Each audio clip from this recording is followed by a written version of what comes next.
નમસ્કાર દર્શક મિત્રો, સૌરાષ્ટ્ર મીડિયા ન્યૂઝમાં હું રવિન્દ્ર કંસારા આપ સૌ દર્શક મિત્રોનું હાર્દિક સ્વાગત કરું છું। હવે જોઈએ સૌપ્રથમ આજના મુખ્ય સમાચાર પર એક નજર। સમાચારો જૂનાગઢ ગિરનાર પર્વત પર બિરાજમાન માં અંબામાના મંદિરે માતાજીના દર્શનાર્થે આવતા યાત્રિકો અને જૂના અખાડાના મહામંડલેશ્વર અને વિશ્વંભર ભારતી મહારાજ સાથે અન્ય સંતગણમાં અંબા અંબેની પૂજા અર્ચના કરી વાતાવરણને દિવ્ય બનાવી દીધું હતું અને મંદિરના મહંત તનસુખગીરી મહારાજ અને મહંત ગણપતગીરી બાપુએ ભારતી મહારાજનું સ્વાગત કર્યું હતું અને પરમ પૂજ્ય ભારતી બાપુએ ભાવ વિભોર થઈ ગયા હતા અને મહંત તનસુખગીરીને ભેટી પડ્યા હતા।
कह रहे हैं कि जितने शक्तिपीठ हैं उस शक्तिपीठों में 8वां पीठ है। ये 8वां पीठ है क्योंकि भगवती सती ही अम्बा है। भगवती सती ही अम्बा है। भगवती सती ही जगत जननी है। भगवती सती ही कामाख्या है। भगवती सती ही दुर्गा है। भगवती सती ही कावेरी है। भगवती सरस्वती, भगवती सती ही गौरी है। तो भगवती का 8वां रूप है। हाँ, भगवती का 51 पीठों में से 8वां पीठ है माँ अम्बा का। मैं पुनः माँ अम्बा को, क्योंकि मेरी आराध्य देवी हैं, मैं इनका आराधक हूँ, इनका सेवक हूँ, मैं प्रणाम करता हूँ और भगवती के चरणों में सततम निवेदयामी। मैं अपने शरीर को, अपने मन स्थिति को, अपने वाक्य पुष्प को और अपने वाणी को भगवती के चरणों में 100 बार भगवती के चरणों में सतत नमन करता हूँ और कहता हूँ कि हे भगवती, जितने भी आपके महापुरुष आपकी सेवा में रहते हैं उनके भाग्योदय हो, उनका जीवन निर्मल हो, उनका जीवन अभ्युदय हो और उनके जीवन में जो ज्ञान भक्ति वैराग्य है वह स्थापित हो। धर्म अर्थ काम मोक्ष चतुर्विध जो ऐश्वर्य हैं वो भक्तजनों को प्रदान करते रहें, भक्तों को प्रसाद के रूप में बांटते रहें। जय अम्बा मैया, जय गिरनार भगवान, जय दत्तात्रेय। आज बड़ा ही शुभ और एक दिव्य अवसर है। आज हमारे श्री पंचअग्नि अखाड़े के सभापति, मेरे अत्यंत प्रिय, मेरे मित्र, मेरे बड़े भाई पूज्य श्री महंत मुक्तानंद महाराज, हमारे बापूजी और पूज्य ब्रह्मलीन बापू गोपालानंद ब्रह्मचारी जी महाराज के अभिन्न, मेरे अति प्रिय, मेरे मार्गदर्शक पूज्य तनसुखगिरी जी बापू, हमारे अखाड़े के श्री महंत परमेश्वरानंद जी, हमारे बहुत प्रिय शिष्य अंबुजानंद, सभी लोग, हम लोग आज अम्बा माँ के दर्शन करने और गोमुखी माँ भगवती गायत्री के दर्शन करने, माँ अन्नपूर्णा के दर्शन करने आए। क्योंकि जो गिरनार पर्वत है ये सिद्धों का क्षेत्र है। सक्रादय सुरगणान यतेति वीर्ये तस्मिन दुरात्मनि सूरादि बले च दिव्या। सभी देवी देवताओं ने आकर यहाँ स्तुति की है। भगवान दत्तात्रेय का मूल स्थान है। भगवान ब्रह्मा, भगवान विष्णु और भगवान शिव, देवाधिदेव महादेव के स्वरूप में, ब्रह्मा के स्वरूप में, विष्णु के स्वरूप में, एक स्वरूप में समाहित दत्तात्रेय भगवान यहाँ प्रत्यक्ष विराजते हैं। माँ अम्बा यहाँ प्रत्यक्ष विराजती हैं। सभी डाकनी साकनी हाकनी कर्ण पिचासिनी यक्षिणी महायक्षिणियाँ भूत प्रेत पिशाच ब्रह्म राक्षस बैताल काल भैरव रुरु भैरव संहार भैरव उन्मत्त भैरव और कपाल भैरव चंद्र भैरव, ये जो 8 भैरव हैं ये प्रत्यक्ष रूप से इस गिरनार पर्वत पर विराजते हैं। आज भी यहाँ हजारों सिद्ध इस गिरनार क्षेत्र में रात्रि भजन करते हैं और सभी महापुरुषों को आशीर्वाद देते हैं, दर्शन देते हैं, भक्तों से मिलते हैं। निसंदेह हम लोग आज माँ अम्बा के दर्शन करने आए। माँ अम्बा मैया का हम लोगों ने पूजन किया और मन स्थिति मन समाहित मनसह वेद का सूत्र है, वेद का वाक्य है कि जब हम किसी महापुरुष का दर्शन करते हैं, किसी भगवान का पूजन करते हैं, सिद्ध पीठों में आकर के, अभी पूज्य तनसुखगिरी जी महाराज ने बताया कि ज्ञान पीठ है ये। माँ भगवती की नाभि, जो नाभि है उसे ज्ञान कहते हैं। नाभि से नीचे मूलाधार है, नाभि जो है वो स्वाधिष्ठान है, हृदय जो है वो अनहद है, कंठ जो है वो विशुद्धि है, ललाट जो है वो आज्ञा है, सिर जो है सिर ये सहस्र है और शिखा जो है वो बिंदु है। तो 8 चक्र जो स्थान है, 6 चक्रों का भेदन माँ भगवती करती हैं और भक्तों की कुंडलिनी जागृत करा देती हैं। निसंदेह माँ अम्बा का पूजन करके हम लोगों को अति आनंद आया। जे आनंद सिंधु सुख राशि, उस आनंद का वर्णन शब्दों से कर पाना संभव नहीं होता है, क्योंकि जो गिरनार पर्वत में आकर के थोड़े देर भी जप भजन कर ले, क्योंकि भगवान शिव स्वरूप दत्तात्रेय, भगवान नारायण स्वरूप दत्तात्रेय, भगवान ब्रह्मा स्वरूप दत्तात्रेय, तीनों का जो एक स्वरूप है वो दत्तात्रेय भगवान का है। दत्तात्रेय भगवान यहाँ वर्षों वर्ष साधना करके और ऊर्जा प्राप्त किया, भगवान ने तप प्राप्त की, भगवान ने सिद्धियां प्राप्त की और भगवान ने वह तप भक्तों में बांटा। इसी उर्जन अति पुनीत पराया, भक्तों को दे करके और भक्तों को एक निर्मल किया, भक्तों को पवित्र किया, भक्तों की मनस्थिति शांत की और धर्म अर्थ काम और मोक्ष जो 4 प्रकार के वस्तु होते हैं, भगवान ने चारों वस्तुओं भक्तजनों को दिया। आज हजारों हजार श्रद्धालु, मैं आदरणीय विजय रूपाणी जी को जो यशस्वी मुख्यमंत्री है हमारे गुजरात सरकार ने यहाँ रोपवे दे दिया। मैं तो बधाई देना चाहूँगा क्योंकि आज मैं पहली बार आया और मुझे अच्छा लगा। आज हजारों ने लाखों करोड़ों श्रद्धा का आस्था केंद्र गिरनार पर्वत है। जो लोग घंटों में चल के आते थे आज वो मिनटों में यहाँ पहुँच जाते हैं। और आदरणीय यशस्वी प्रधानमंत्री जी मेरे अत्यंत प्रिय हैं। आदरणीय प्रधानमंत्री नरेंद्र मोदी जी का ड्रीम प्रोजेक्ट था। तनसुखगिरी जी महाराज ने कहा कि उनका ड्रीम प्रोजेक्ट था। आदरणीय प्रधानमंत्री नरेंद्र मोदी जी के मन स्थिति में, क्योंकि वो महापुरुष जैसे हैं, संत जैसे हैं, तो उनका भाव रहता है कि जितने भी तीर्थ स्थल है, जितने भी पौराणिक स्थल है, जहाँ जितने भी दिव्य स्थल है, शक्तिपीठ है, वह उजागर हो, वह सुंदर हो, दिव्य हो, अद्भुत हो, अनुपम हो और वहाँ सुंदर की खान हो, सुंदरता की ख्याति हो। निसंदेह मैं यहाँ के सभी भक्तजनों को, यहाँ के सभी महापुरुषों को भगवान 8वां प्रोजेक्ट है। ઓખામાં દર વર્ષની પરંપરા મુજબ આ વર્ષે પણ કોવિડ-19 ની પરિસ્થિતિને ધ્યાને રાખી નારી શક્તિ મહિલા મંડળના પ્રમુખ મરિયમબેન ઉર્ફે ઉષાબેન તના દ્વારા પોતાના જ પટાણગઢમાં જ નારી શક્તિ ગરબી મંડળ ખૂબ જ પ્રખ્યાત અને જાણીતી છે। ત્યારે હાલ કોરોનાની પરિસ્થિતિને ધ્યાને રાખી શ્રી શક્તિ ગરબી મંડળ દ્વારા ઉષાબેન પોતાના જ ફળિયામાં મા નવદુર્ગા માતાજીના દર્શનનો કાર્યક્રમ તેમજ રાધા કૃષ્ણના દર્શનનો કાર્યક્રમ તેમજ નાની નાની દીકરીઓને રાસ ગરબા રમાડી અને નાની નાની દીકરીઓને લાણી અને મહાપ્રસાદ લેવડાવી કાર્યક્રમ સંપન્ન કરવામાં આવ્યો હતો।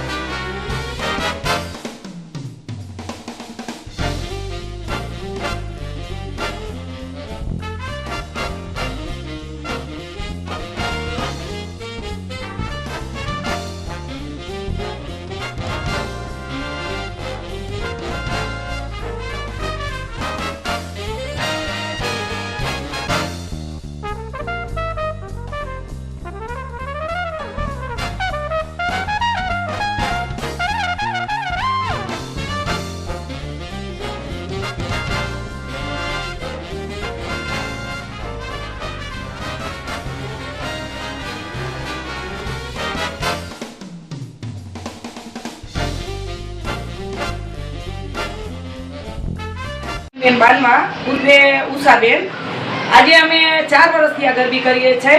આજે 4થું વર્ષ છે। આ ભાઈ દિનેશભાઈ ગોવિંદભાઈ ટીમરાવાળા પહેલેથી જ મદદ કરે છે અને પૂરો સપોર્ટ કરે છે. આજે વધતું જાય છે. આજ છેલ્લી છોકરીઓ અમે 40ની ગરબી કરી અને કોઈ સરકારનો નિયમ કોઈ જાતનો ભંગ કર્યા વિના સોશિયલ ડિસ્ટન્સ રાખી અને બધાને છોકરીને મોટા આડા માસ્ક પહેરાવ્યા અને બધું અલગ અલગ થઈ અને સારી રીતથી અમે એકદમ સરકારનો કોઈ ભંગ કર્યા વિના અમે આ ગરબી કરી છે અને આજે અમે શાંતિથી આ બધું પૂર્ણ કર્યું છે. કોઈ નહીં તો અમારી ગરબી મંડળનું નામ છે શ્રી શક્તિ ગરબી મંડળ અને આ એરિયાએ અમને પૂરો સપોર્ટ આપ્યો છે. બધાએ હળી મળીને ગરબી કરી છે. બધાનો પૂરો સપોર્ટ છે ગરબીમાં. કોઈ વાદ વિવાદ કોઈ જાતથી અમારે કાંઈ થયું નથી અને અમારા એરિયામાં કોઈ વાદ વિવાદ કરતા નથી. અમે હળી મળી અને આખા એરિયાવાળા સંપી અને આ ગરબી કરીએ છીએ. તો પહેલે તો વધારે આ ભાઈનો સપોર્ટ છે અમને. મારા જણમાં ભાઈ કહે છે, બાકી તો બધી મહિલાઓ કરે છે. ગઈકાલે ફરાર થયેલા આરોપી વંથલી પોલીસે મોડી રાતે ઝડપી પડતા પોલીસ પર મળી મોટી સફળતા. વંથલી દુષ્કર્મના કેસમાં પકડાઈ ગયેલ ગઈકાલે જુનાગઢ મહિલા પોલીસના પીઆઈ વરિયા સાહેબના જપ્તામાંથી જ એક આરોપી ફરાર થયો હતો. જ્યારે પોલીસ તંત્રને દોડધામ અને શોધખોળ હાથ ધરી હતી. જ્યારે વંથલી પોલીસ તાત્કાલિક તપાસમાં નીકળતા પોલીસે બાતમીના આધારે આરોપીને તારીખ 3ના રોજ વંથલીના લુછાળા ગામે એક નાની વયની સગીરા ઉપર દુષ્કર્મ કરવાના ગુનામાં આરોપીને દબોચી લીધા બાદ જુનાગઢ મહિલા પોલીસ સ્ટેશનના પીઆઈ વરિયા સાહેબના પોલીસ જપ્તામાંથી આરોપી નાસી છૂટવામાં સફળ રહ્યો હતો. જ્યારે ગત રોજના આરોપીને વંથલી લુસાળા ગામે ઘટના સ્થળે લાવી અને આ વખતે જ આરોપી ફરાર થયો હતો અને આ વખતે આરોપીની શોધખોળ હાથ ધરી. ત્યારે પોલીસને અનેક એજન્સીઓ કામે લાગી હતી અને રાત્રે આશરે 2:30 વાગ્યાના આસપાસ વંથલી પીએસઆઈ બીકે ચાવડા સાહેબ અને તેમની ટીમે લુસાળા ગામે આવેલ ખૂબ મોટી નર્સરીમાં ચારે તરફ ઘેરો કરી અને તેઓને લાઇટો અંધારામાં તપાસ કરતા જ આ આરોપી શોધી અને વંથલી પોલીસ સ્ટેશનને સોંપી આપવામાં આવ્યો હતો અને આગળની કાર્યવાહી હાથ ધરવામાં આવી હતી.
કચ્છના આગેવાનોની ખાસ વિશેષ ઉપસ્થિતિમાં બ્રહ્મ સમાજની એક અગત્યની મીટિંગ યોજાઈ હતી. જેમાં અતિથિ વિશેષ તરીકે આગેવાનો હાજર હતા. તે સૌપ્રથમ તેમનું સન્માન કરવામાં આવ્યું હતું. કેશોદના આંબાવાડી વિસ્તારમાં આવેલ પુરોહિત બોર્ડિંગ ખાતે કેશોદના બ્રહ્મ સમાજના અગ્રણીઓ તેમજ મહિલા પાંખના અગ્રણીઓ ખાસ ઉપસ્થિત રહી સંગઠનની મીટિંગ યોજાઈ હતી. તેમાં સંગઠનની રચના બાબતે અનેક ચર્ચા વિચારણા કરવામાં આવી હતી અને સંગઠનની મીટિંગમાં જૂનાગઢ જિલ્લાના બ્રહ્મ સમાજના આગેવાનો પણ ખાસ ઉપસ્થિત રહ્યા હતા અને તમામ મહેમાનોનું બ્રહ્મ સમાજના પ્રમુખ શ્રી પ્રફુલભાઈ પંડ્યા દ્વારા પુષ્પગુચ્છથી હાર્દિક સ્વાગત કરવામાં આવ્યું હતું અને સંગઠનને ખૂબ જ મજબૂત બનાવવાના ચર્ચા વિચારણા કર્યા બાદ અને મજબૂત કર્યા બાદ ખંભે ખંભા મિલાવી બ્રહ્મ સમાજ સમગ્ર બ્રહ્મ સમાજ ખૂબ જ ખભે ખંભા મિલાવી સમાજને ખૂબ જ મજબૂત કરવા હાકલ કરવામાં આવી હતી. ખેડૂતોના ચક્કાજામ મામલે 2 કિલોમીટર ને 3 કિલોમીટર સુધીની લાંબી લાઈન લાગી હતી અને હાલના કોવિડ-19ની પરિસ્થિતિને ધ્યાને લઈ ખેડૂત અને પોલીસ વચ્ચે થયેલા આ ઘર્ષણને લઈને ડીવાયએસપી જેબી ગઢવી સાહેબે અને પોતાની મધ્યસ્થતાથી મામલો થાળે પડ્યો હતો.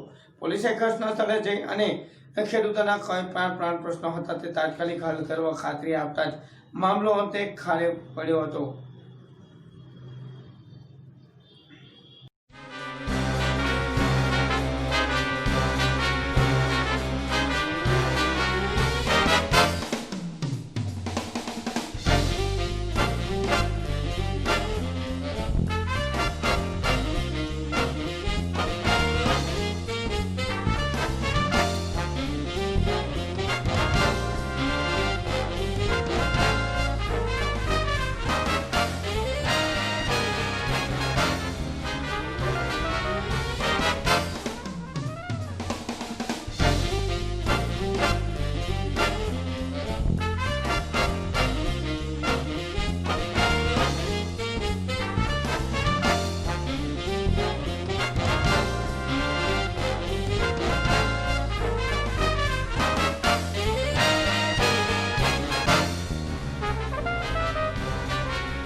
કેશોદ તાલુકા ખેડૂત પુત્ર હિતરક્ષક સમિતિના પ્રમુખ ધીરુભાઈ જાટિયા અને હું સહ કન્વીનર ભરત લાડાણી આજે કેશોદ માર્કેટિંગ યાર્ડ ખાતે ખેડૂતો વતી જે સરકાર મગફળી ખરીદે છે તે મગફળીની અંદર મગફળીની પાછળની જે પૂંછડી હોય એને પણ ઉતારાની અંદર ગણે એટલે 4 ખેડૂતે એક જ ખેડૂતની મગફળી ખરીદવામાં આવે છે. આ સંદર્ભે ખેડૂતોએ હલાબોલ કર્યો.